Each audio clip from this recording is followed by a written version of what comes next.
بسم اللہ الرحمن الرحیم، السلام علیکم۔ میں اسد اللہ خان ہوں۔ آج جمعرات ہے 23 جولائی اور آج لاہور پانی میں ڈوبا ہوا ہے۔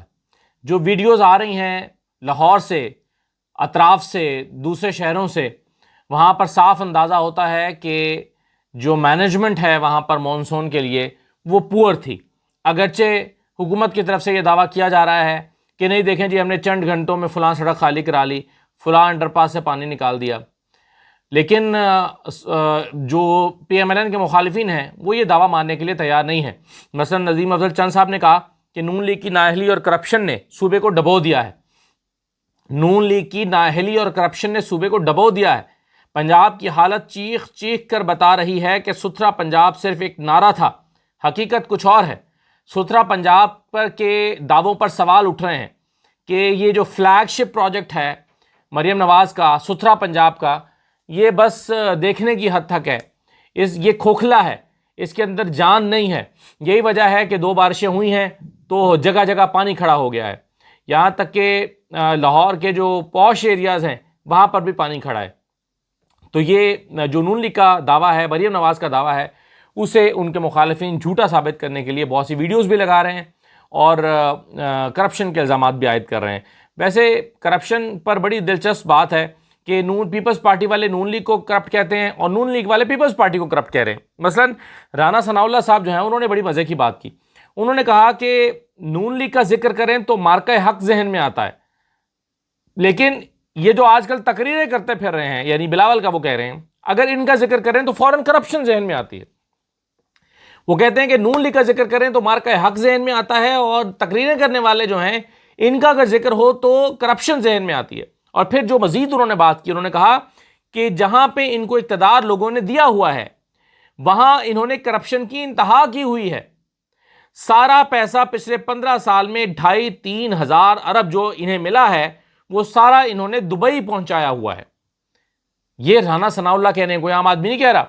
رانا ثناء اللہ کہہ رہے ہیں کہ ان کو پچھلے 15 سال میں وفاق کی طرف سے جو 2.5-3 ہزار ارب روپیہ ملا ہے وہ سارا انہوں نے دبئی پہنچایا ہوا ہے، یعنی منی لانڈرنگ کر دی ہے، پیسہ یہاں سے سارا نکال دیا ہے، اور انہیں کوئی شرم و حیا بھی نہیں ہے۔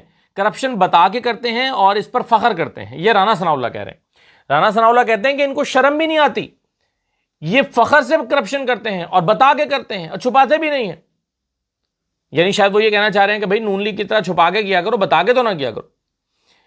تو اب نون لیگ والے پیپلز پارٹی کو کرپٹ کہہ رہے ہیں، پیپلز پارٹی والے نون لیگ کو کرپٹ کہہ رہے ہیں، دونوں ایک دوسرے کو کرپٹ کہہ رہے ہیں۔ اچھا، اب ویسے تو خیر جو بات رانا ثناء اللہ صاحب نے ایک اور مزیدار کی، وہ یہ کہتی ہیں کہ نون لیگ کو سوچیں، نون لیگ کا ذکر کریں تو مارکہ حق ذہن میں آتا ہے۔ مارکہ حق سے نون لیگ کا کیا لینا دینا بھائی؟ مارکہ حق سے نون لیگ کا کیا لینا دینا؟ فوج نے کیا، ایئر فورس نے کیا، اس میں پاکستان کی آرم فورسز کا کردار ہے۔ یہ نون لیگ کا کیا کردار ہے مارکہ حق میں بھائی؟ نہ انہوں نے فیصلہ کیا، نہ انہوں نے آرڈر کیا، نہ انہوں نے کوئی نشانہ لگایا، نہ انہوں نے رافیل گرایا، مطلب یہ نہ انہوں نے جنگ میں اترنے کا فیصلہ کیا، جواب دینے کا فیصلہ کیا، نہ اسٹریٹجی بنائی۔ وہ الگ بات ہے، ہمیں بتایا گیا کہ نواز شریف صاحب اسٹریٹجی بناتے رہیں، اور نواز شریف صاحب بتاتے رہے ہیں کہ پورے کہ کہاں بم مارنا ہے، کہاں میزائل پھینکنا ہے، کہاں سے رافیل گرانا۔ تو اینی وے اب دونوں ہی دعوے رانا ثناء اللہ صاحب کے حیران کن ہیں۔ ایک میں تو وہ یہ دعویٰ کرنا کہ نون لیگ کا ذکر کریں تو فوری طور پر مارکہ حق ذہن میں آتا ہے، تو نون لیگ کے ذکر سے مارکہ حق تو میرے تو ذہن میں مارکہ حق نون لیگ کے ذکر سے نہیں آتا، نون لیگ کے مارکہ حق تو کسی اور ضمن میں ذہن میں آتا ہے۔ پھر پیپلز پارٹی کو اتنا کرپٹ بھی کہہ رہے ہیں اور ان کو ساتھ بھی بٹھایا ہوا، بار بار انہیں آفر بھی کرتے ہیں اور حکومت میں آ جاؤ بھائی۔ اگر وہ اتنے کرپٹ ہیں تو انہیں حکومت میں آنے کی دعوت کیوں دیتے ہیں؟ اور اگر وہ اتنے کرپٹ ہیں تو ان کا احتساب کیوں نہیں کرتے؟ حکومت ہیں آپ، احتساب کیوں نہیں کرتے؟ خالی باتیں کرنے کے لیے آپ نے مخالفین کو رگیدنے کے لیے، جلسوں میں انہیں کرپٹ کرنے کے لیے یہ اعداد و شمار رکھے ہوئے ہیں۔ تو اصل بات یہ کہ اس حمام میں سارے کے سارے بے لباس ہیں۔ مریم نواز کا میں ذکر کر رہا تھا، وہاں سے میں نے شروع کیا تھا کہ ان کا ایک تو ستھرا پنجاب کا دعویٰ جو ہے وہ آج پانی میں بہہ گیا۔ دوسرا ایک خبر آج میں ڈان میں دیکھ رہا تھا، لگی ہوئی تھی کہ مریم نواز نے ایک اور فلیگ شپ پروگرام کا آغاز کر دیا ہے۔ یہ بھی فلیگ شپ پروگرام ہے، جیسے وہ فلیگ شپ پروگرام ہے، یہ بھی فلیگ شپ پروگرام، جس میں فری لائف سٹاک، جس کا نام ہے فری لائف سٹاک فلیگ شپ پروگرام۔ اس میں 13 اضلاع میں بیوہ خواتین کو فری لائف سٹاک دیا جائے گا۔ فری لائف اسٹاک کا کیا مطلب ہوتا ہے؟ مرغیاں، کٹے، بھینس، گائے یا بکریاں. تو یہ بیوہ خواتین کو تھوڑا بہت ان میں سے کوئی چیز دے دی جائے گی تاکہ وہ اپنا لائیولیہڈ کر سکیں. یہ اچھا پروجیکٹ ہے. لائف اسٹاک اگر آپ کسی کو گائے بھی دے دیں گے ایک جو 15-20 کلو دودھ دیتی ہو تو وہ خاتون اپنا گھر چلا سکتی ہے. اگر آپ اس کو 3-4 بکریاں بھی دے دیں گے تو اس کا ایک نظام چل جائے گا. لیکن سوال میرا کچھ اور ہے. سوال میرا یہ ہے کہ جب یہ پروگرام، یعنی اس کو آپ کسی اور کے پروگرام کو اپنی تختی لگا کے بیچ رہے ہیں. یہ پروگرام کوئی فلیگ شپ پروگرام نہیں ہے. یہ عمران خان کا پروجیکٹ تھا. عمران خان نے پہلے ہی، آپ نے مذاق اڑایا کہ جی کٹا پروگرام اور کٹا انڈا مرغی، یہ کہہ کر مذاق اڑایا عمران خان کا. یہ واقعی اچھا پروگرام ہے اور اس سے جو دیہی علاقے ہیں اس کی اکانومی، وہاں پر رہنے والوں کی جو اکانومی ہے اس کو، یہ گھریلو انکم پر اثر انداز ہوتا ہے اور بڑی سپورٹ ملتی ہے اس سے. یہ اچھا منصوبہ ہے. لیکن اس کو تب مذاق اڑایا گیا، آج فالو کیا جا رہا ہے. تو بس میں اس ضمن میں تو یہ عرض کرنا چاہتا تھا. دوسری بات یہ ہے کہ مریم نواز نے ایک اور خبر میں آپ کے ساتھ شیئر کر دوں کہ جنوبی پنجاب سیکریٹریٹ سے 9 ڈپٹی سیکریٹری سیٹس کو ختم کر دیا ہے. سیٹیں ہی ختم کر دی ہیں، اڑا دی ہیں. اب وہ وہاں پر سیٹس ہی نہیں ہیں. مقصد کیا ہے کہ ایڈمنسٹریٹو کنٹرول جو ہے وہ سارا کا سارا تخت لاہور کے پاس رہے. تو وہ جو بڑا ایک منصوبہ بنایا گیا تھا جنوبی پنجاب کا، یہ بھی پاکستان تحریک انصاف نے کیا تھا کہ سیکریٹریٹ بنا دیا کہ کم از کم چلیں صوبہ بنانے کی طرف ایک قدم تو بڑھے کہ جنوبی پنجاب سیکریٹریٹ ہو، لوگوں کو اپنے کام کرانے میں آسانی رہے. لیکن 9 سیٹس وہاں سے ختم کر کے، گریڈ 18 کے افسر بھی ہیں اس میں، کچھ اور بڑے بھی ہیں، وہ سیٹیں آپ نے ختم کر کے اور اپنا وہ جو کنٹرول ہے سارا لاہور لے آئے ہیں دوبارہ. تو وہ جو جنوبی پنجاب صوبہ آپ بنا رہے، دیکھیں پیپلز پارٹی والے اس پر کیا کہتے ہیں، دیکھیں اس پر گیلانی خاندان کیا کہتا ہے، دیکھیں اس پر کوئی شور شرابہ ہوتا ہے یا نہیں ہوتا. چوتھی بات یہ ہے، یہ میں مریم نواز کی کارکردگی پہلے آپ کو بتا رہا ہوں.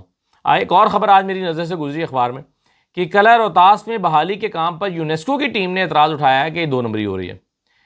قلعہ روہتاس میں بحالی کا پروگرام ہو رہا ہے، اس کو ریسٹوریشن کا پروگرام ہو رہا ہے. اور جب یونیسکو کہیں پر آتا ہے، ریسٹور کرواتا ہے کسی بلڈنگ کو، تو عالمی قوانین کے مطابق پابند کیا جاتا ہے کہ یہ اس پر عمل درآمد کیا جائے. میں ازبکستان گیا، میں نے وہاں پر دیکھا کہ وہاں پر ہزار سال پرانی بلڈنگ ہے اور اس کو یونیسکو نے پرزرو کر لیا ہے. اور وہاں پر لاکھوں کی تعداد میں ٹورسٹ آتے ہیں، لاکھوں کی تعداد میں، روزانہ ہزاروں ٹورسٹ ہوتے ہیں. وہ ان بلڈنگس کو دیکھنے آتے ہیں، ان مدرسوں کو دیکھنے آتے ہیں جو ازبکستان میں جو اس وقت کے سائنسدانوں نے اور اساتذہ نے وہ بڑے بڑے مدرسے بنائے تھے. وہ بلڈنگس کو محفوظ کر لیا گیا ہے. وہاں پر ٹورسٹوں کا رش لگا رہتا ہے. رات میں لائٹ شو بھی ہوتا ہے، دن میں وہاں پر ٹورسٹوں کے لیے وہ جو کمرے تھے جہاں پر مدرسے کے بچے پڑھا کرتے تھے، اوپر والی بلڈنگ کو محفوظ کر کے نیچے والی بلڈنگ میں دکانیں بنا دی گئی ہیں ٹورسٹ کے لیے. تو اس کو محفوظ کیا گیا ہے. یونیسکو جہاں جاتا ہے، اور پھر وہاں پرانی قبریں ہیں، قبرستان ہے، اس کو بھی انہوں نے محفوظ کیا ہوا ہے. یہاں پر پاکستان میں بہت ورثہ ہے، پاکستان کا تاریخی ورثہ ہے، اس کو محفوظ کرنے کے لیے یونیسکو پاکستان آیا کہ بھئی ہم آپ کو یہ محفوظ کر کے دیتے ہیں. اور اس میں بھی 2 نمبریاں شروع ہو گئی ہیں. تو انہوں نے آ کر کہا کہ ہم پہلے بھی کہہ کر گئے تھے کہ عالمی معیار کے مطابق کام نہیں ہو رہا، 2 نمبری ہو رہی ہے، اور اب ہم پھر بتا کے جا رہے ہیں کہ یہ کام ٹھیک نہیں ہو رہا. تو اوپر سے نیچے تک جب کرپشن نے پنجے گاڑ رکھے ہوں تو کام کہاں سے ٹھیک ہوگا. آخری بات مریم نواز کے ضمن میں، اور پھر میں آگے بڑھتا ہوں. ان کی ایک بیان پر بحث ہو رہی ہے اور حامد میر صاحب نے اپنے شو میں بھی ان کا کلپ چلایا. مریم نواز نے کل پرسوں یہ دعویٰ کیا تھا کہ جی میں کشمیری ہوں، روح سے بھی، لہو سے بھی، خون سے بھی کشمیری ہوں، میری رگوں میں خون دوڑتا ہے کشمیریوں کا، نسلاً بھی کشمیری ہوں اور خون سے بھی کشمیری ہوں. اور پھر انہوں نے کہا کہ میں پنجابی ہوں، بلکہ پنجابی کے لیے بڑا دلچسپ انہوں نے اصطلاح استعمال کی، میں بلو بلڈڈ پنجابی ہوں، بلو بلڈڈ پنجابی. اب شاید وہ کہنا یہ چاہ رہی تھی کہ میں ایک خالص پنجابی ہوں، میرے بلو بلڈڈ پنجابی. شاید وہ یہ سمجھ رہی تھی، ان کو بلو بلڈڈ کا مطلب پتہ نہیں ہے، وہ شاید یہ سمجھ رہی تھی کہ اس کا مطلب یہ ہوگا کہ ایک خالص خون رکھنے والا پنجابی. لیکن بلو بلڈڈ کا مطلب ہوتا ہے رائل فیملی سے تعلق رکھنے والا، بلو بلڈڈ، اشرافیہ سے تعلق رکھنے والا، خاندانی امیر، اس کو کہتے ہیں بلو بلڈڈ. تو مریم نواز نے دعویٰ کیا کہ میں تو بلو بلڈڈ پنجابی ہوں. کبھی وہ دعویٰ کر رہی ہیں کہ میں جو ہے وہ کشمیری ہوں، کبھی کہہ رہی ہیں پنجابی ہوں. سنیے ذرا وہ کیا دعوے کر رہی ہیں. میں ایک بلو بلڈڈ پنجابی ہوں اور مجھے بہت اپنے ملک سے پیار ہے، مجھے پنجاب سے پیار ہے، مجھے پنجاب کی مٹی سے پیار ہے، مجھے پنجاب کے لوگوں سے پیار ہے، مجھے پنجاب کی دھرتی سے پیار ہے، مجھے پنجاب کے میوزک سے پیار ہے، پنجاب کے کلچر سے پیار ہے، پنجاب کے ٹریڈیشن سے پیار ہے مجھے۔ میں خون سے بھی کشمیری ہوں، میں دل سے بھی کشمیری ہوں،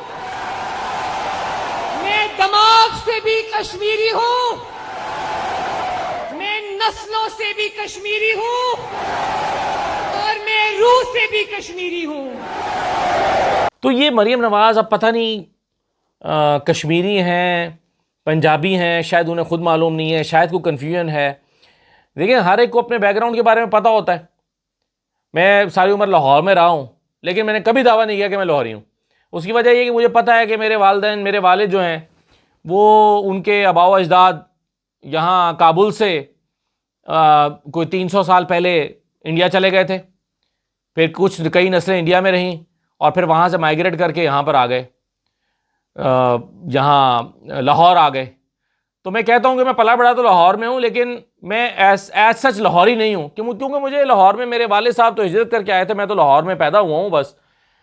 تو آپ کو اپنے بیک گراؤنڈ کے بارے میں بہت زیادہ انفارمیشن نہ ہو، تھوڑی بہت تو ہوتی ہی ہے، یا پھر آپ جان بوجھ کے ووٹ لینے کے لیے کرتے ہیں۔ سندھ میں جائیں گے تو کیا کہیں گے؟ جی میں سندھی ہوں۔ اور پھر آپ نے ماسٹرز انگلش لٹریچر میں کیا ہوا ہے، آپ کو بلو بلڈڈ کا مطلب ہی پتہ نہیں ہے، یہ تو میں تو حیران ہوں۔ یعنی میرے جیسے شخص کو نہ پتا ہو نا تو کوئی بات نہیں، کیونکہ میں یہ دعویٰ ہی نہیں کروں گا کہ میں نے اس میں ماسٹرز کیا ہوا ہے۔ تو آپ بلو بلڈڈ پنجابی، بلو بلڈڈ کا مطلب میں نے ابھی ڈکشنری میں دیکھا تو مجھے مزید کنفرم ہوا کہ ڈکشنری بتا رہی ہے کہ بلو بلڈڈ کا جو مطلب ہے وہ کیا ہوتا ہے، وہ تو رائل فیملی سے، اشرافیہ سے تعلق رکھنے، امیر رچ فیملی سے تعلق رکھنے والے کو بلو بلڈڈ کہتے ہیں۔ تو یہ حالات ہیں ہمارے حکمرانوں کے۔ اچھا جی، ایک اور آپ کو دلچسپ خبر دیتا ہوں، اس سے بھی زیادہ مزیدار، اور وہ یہ ہے کہ گلگت میں حکومت سازی ہوئی ہے اور وہاں پر 12 منسٹر بن گئے ہیں۔ کتنے میں سے؟ 16 سے حکومت بنتی ہے وہاں پر، 16 میں سے 12 لوگوں کو منسٹر بنا دیا، اس میں سے 8 پیپلز پارٹی کے ہیں اور 4 آئی پی پی کے ہیں۔ اب آپ کہیں گے کہ آئی پی پی کے تو ٹوٹل بندے ہی 4 تھے۔ جی ہاں، 4 آزاد امیدوار جیتے تھے، انہوں نے آئی پی پی میں شمولیت اختیار کی تھی اور 4 کو وزیر بنا دیا۔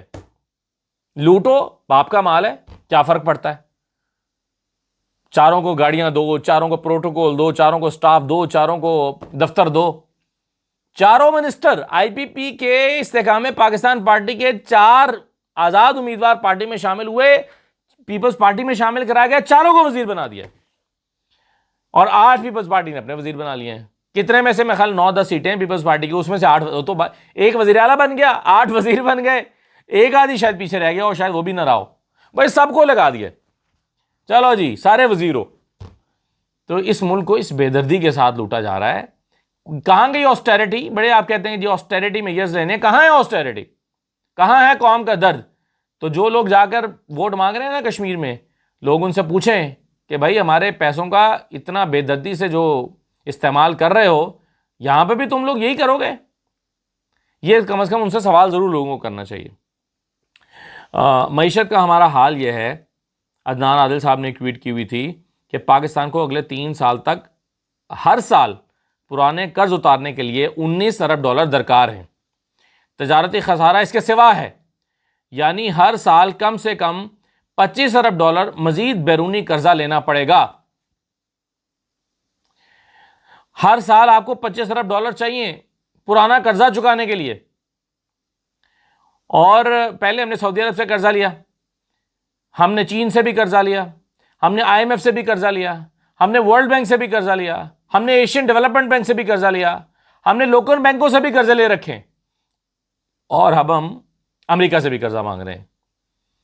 تو قرضوں پہ قرضے لیتے جاؤ، اتارنا کس نے؟ اتارنا اسد اللہ خان اور اس کی اولادوں نے، اتارنا محمد حسین اور اس کے بچوں نے، اتارنا خالد احمد اور اس کے بچوں نے، زید اور بکر نے، عام عوام نے اتارنا ہے۔ انہوں نے تھوڑی اتارنا ہے قرضہ، یہ تو آئیں گے، لیں گے، اپنی حکمرانی کریں گے اور چلے جائیں گے۔ کوئی درد جو ہے ان کے دل میں ہے عوام کا۔ ہارون رشید صاحب نے ٹھیک کہا، وہ کہتے ہیں کہ عمران خان کی مخالفت آپ ضرور کیجئے، بس اتنا بتا دیجئے کہ شریف اور زرداریوں کے ہوتے ہوئے، شریف اور زرداری خاندانوں کے ہوتے ہوئے خلق خدا کا بھلا ممکن ہے؟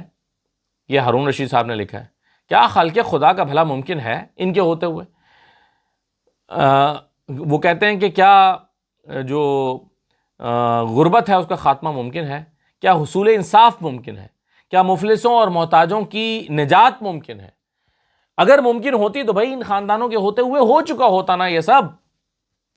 اگر ممکن ہوتا تو یہ سارے خاندان جو کئی برس سے حکومت میں یہ کر چکے ہوتے. پھر ڈھٹائی دیکھیے کہ پھر دوبارہ الیکشن میں کھڑے ہو کے وہی وعدے کرتے ہیں جو 1990 میں کرتے تھے, وہی وعدے دہراتے ہیں. تو لوگ پوچھیں بھائی کہ پہلے کیوں نہیں کیا؟ آج تم وعدہ کر رہے ہو, پہلے کیوں نہیں کیا؟ لیکن بس لگے ہوئے ہیں. آخری بات یہ ہے کہ مریم وٹو صاحبہ جو ہیں انہوں نے یہ دعویٰ کیا ہے کہ عمران خان نے سہیل آفریدی کو جب وزیر اعلیٰ بنا رہے تھے تو ان کی نامزدگی کے ساتھ یہ بھی کہا کہ سہیل آفریدی چونکہ ناتجربہ کار ہے تو ساتھ میں تیمور جھگڑا کو ڈپٹی وزیر اعلیٰ لگایا جائے. تو ان کی بات نہیں مانی گئی. تو پہلی بات تو یہ ہے کہ اگر عمران خان نے یہ کہا ہوتا تو عمران خان کی یہ بات جو ہے وہ کسی نہ کسی ذریعے سے باہر آ چکی ہوتی اور اس پہ اعتراض بھی کر چکے ہوتے, کیونکہ سہیل آفریدی کو وزیر اعلیٰ لگانے کے بعد بہرحال کئی ملاقاتیں تو پھر بھی ہوئیں. اور دوسرا یہ کہ تیمور جھگڑا وزیر اعلیٰ ڈپٹی وزیر اعلیٰ بن کیسے سکتے ہیں؟ وہ تو ایم پی ہی نہیں ہے. مطلب یہ میرا سوال ہے کہ وہ ایم پی نہیں ہے تو پھر وہ کیسے بن سکتے ہیں؟ تو مریم وٹو جو ہیں ان کے کردار پر بھی جو بہت سارے گرے ایریاز، ان کے بیانات، باتیں، چیزیں لگی ہوئی ہیں. کہیں مجھے خطرہ ایسا نہ ہو کہ کسی وقت میں جا کے ثابت ہو کہ یہ بھی بہت بڑی سپوائلر تھیں. ان پر نظر رکھنے کی ضرورت ہے، ان کے بیانات، چیزیں جو کر رہی ہوتی ہیں. یہ اجازت دیجیے، اللہ حافظ.